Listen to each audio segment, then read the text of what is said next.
Assalamualaikum warahmatullahi wabarakatuh, anak-anakku sekalian. Gimana? Mudah-mudahan kita tetap sehat, tetap semangat. Pada hari ini, waktu layanan BK.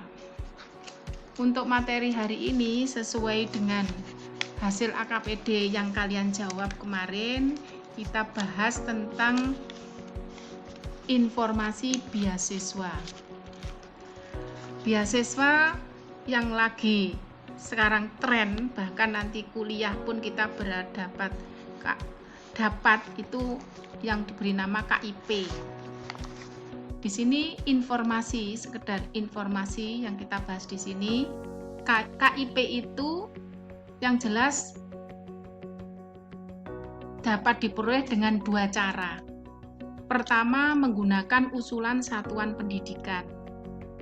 Kedua, melalui pemadanan basis data terpadu dengan data pokok pendidikan dasar dan menengah atau Dapodikdesmen.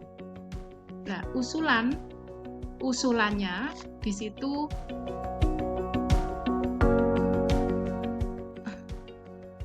usulan satuan pendidikan. Satuan pendidikan mengusulkan data calon penerima KIP kepada Dinas Pendidikan SD, SMP, ke Dinas Pendidikan Kabupaten Kota, dan SMA, SMK dan PKLK ke Dinas Pendidikan Provinsi.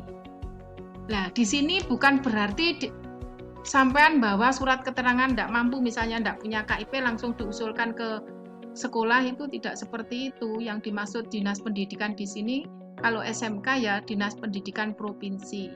Tapi di sini tidak langsung dibawa ke situ. Langkah kedua di sini dilanjutkan, Dinas Pendidikan melakukan validasi usulan satuan pendidikan berdasarkan status kelayakan peserta didik sesuai dengan prioritas sasaran penerima KIP. Nah, yang ketiga, setelah itu Dinas Pendidikan mengirimkan hasil validasi kepada Kemendikbud melalui Direktorat Teknis terkait sebagai rekomendasi penerima KIP.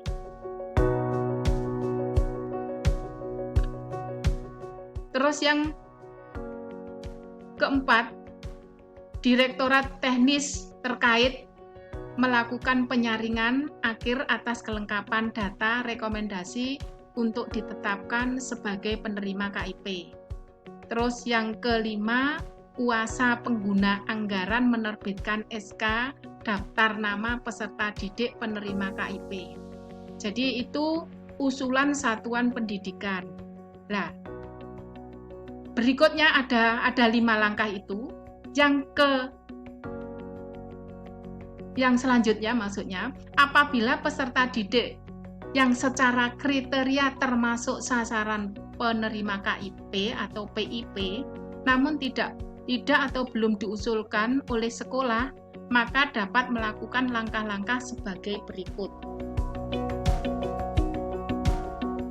Di situ 1, peserta didik aktif, di situ yang jelas benar-benar sekolah, aktif sekolah. A, bagi peserta didik yang telah menerima KIP, cukup membawa KIP atau kartu KIP miliknya itu ke sekolah untuk didaftarkan sebagai calon penerima KIP dalam aplikasi Dapodik. Atau sampean suruh fotokopi kartu KIP dengan disertai fotokopi KK dan salah satu fotokopi KTP orang tua disetorkan ke sekolah dengan maksud itu mau dimasukkan ke data Dapodik sekolah sampean. Jadi kalau kelas 1 mungkin di situ ya nanti ngusulkan disuruh ke BK ngumpulkan itu fotokopi KIP sampean, KK 1 lembar, KTP 1 lembar, itu dengan maksud itu mau didaftarkan sebagai calon penerima KIP. Setelah itu berikutnya bagi peserta didik yang belum sekarang, bagaimana yang belum masuk tapi di situ kriterianya sebagai sasaran penerima KIP, atau misalnya dia punya bukti, tidak punya KIP tapi punya bukti KKS, kartu KKS, orang tuanya punya kartu KKS, dapat membawa kartu KKS itu ke sekolah dengan dilengkapi itu tadi KTP orang tua, salah satu orang tua, KTP, fotokopi KTP salah satu orang tua, dan kakaknya itu tadi. Itu bagi mereka yang belum punya KIP. Di sini ada 2 kelompok, yang punya KIP ya fotokopi KIP, yang belum ya kita punyanya kartu KKS ya kartu KKS-nya itu. Terus berikutnya di sini peserta didik, apabila peserta didik itu putus atau tidak lagi bersekolah, atau mungkin sekolah di SMK terus kemudian suatu hal yang menyebabkan dia keluar, tapi dia tetap berhak mendapat atau menggunakan manfaat PIP apabila 1 atau A, dia atau peserta didiknya, sampean atau mungkin teman ya, di situ mendaftarkan ke sekolah maupun ke lembaga pendidikan non formal. Di situ sebelum melaporkan diri sebagai pihak yang berhak mendapatkan manfaat KIP, di situ sekolah atau setelah mendaftar sampean nanti lembaga di mana sampean bersekolah di situ mengusulkan sampean atau yang bersangkutan untuk didaftarkan sebagai calon penerima manfaat PIP sesuai dengan format usulan. Terus yang ketiga, di situ anak di lembaga non formal. Anak yang sekolah di lembaga non formal juga berhak mendapatkan KIP. Nah, caranya A, pemegang KIP maupun anak tanpa KIP tetapi keluarganya punya kartu KKS, di situ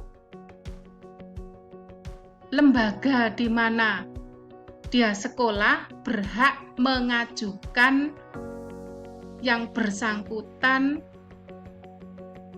pemegang KIP maupun tidak pemegang KIP atau pemegang kartu KKS untuk menyampaikan data usulan calon penerima KIP.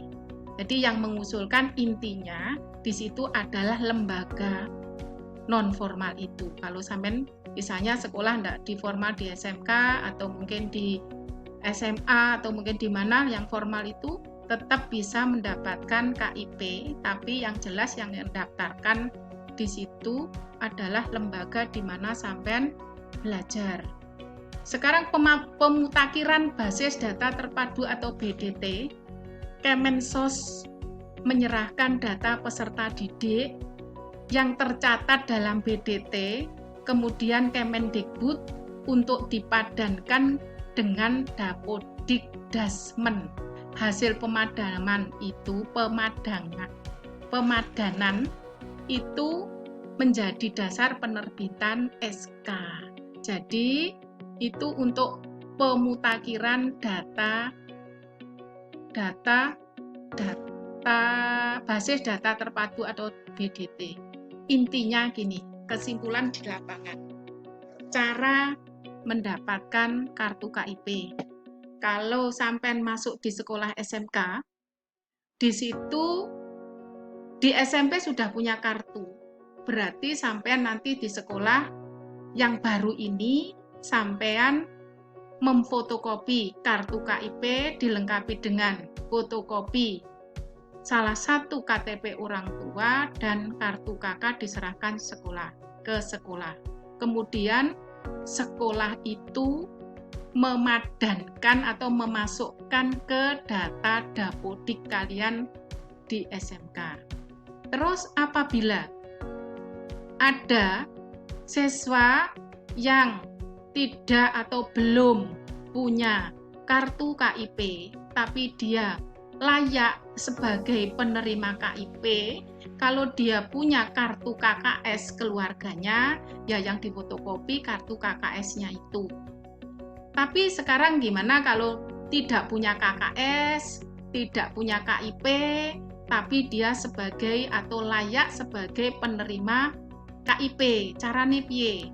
Di situ yang jelas sekolah juga mempunyai hak untuk mengusulkan. Nah, caranya gimana?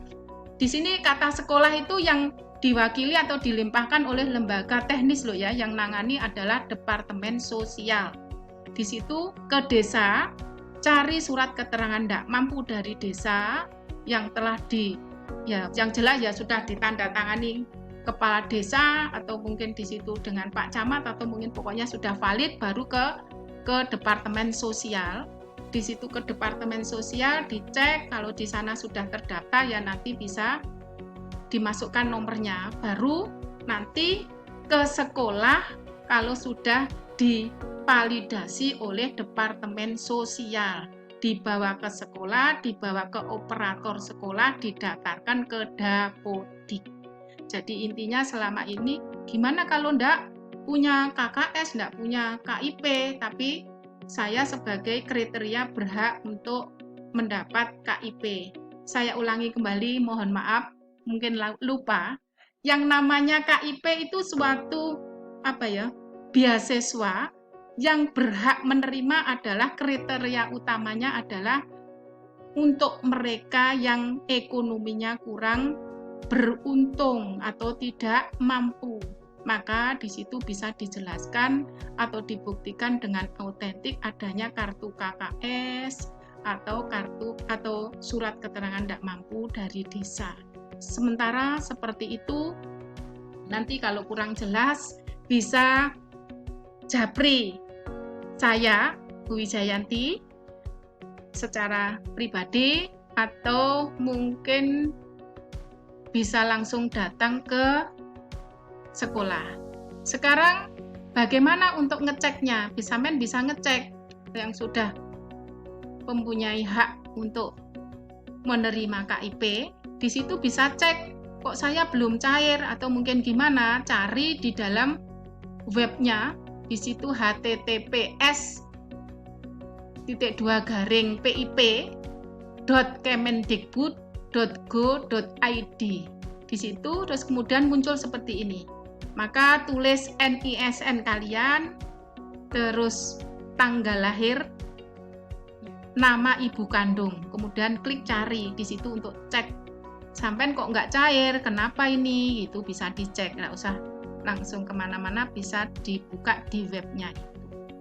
Itu mungkin untuk sementara informasi masalah beasiswa. Untuk yang lain mungkin nanti di lain kesempatan bisa kita bahas. Sementara ini kita batasi KIP dulu. Mudah-mudahan informasi ini bisa bermanfaat dan nanti kalau kurang jelas bisa langsung ditanyakan. Terima kasih. Saya akhiri. Assalamualaikum warahmatullahi wabarakatuh.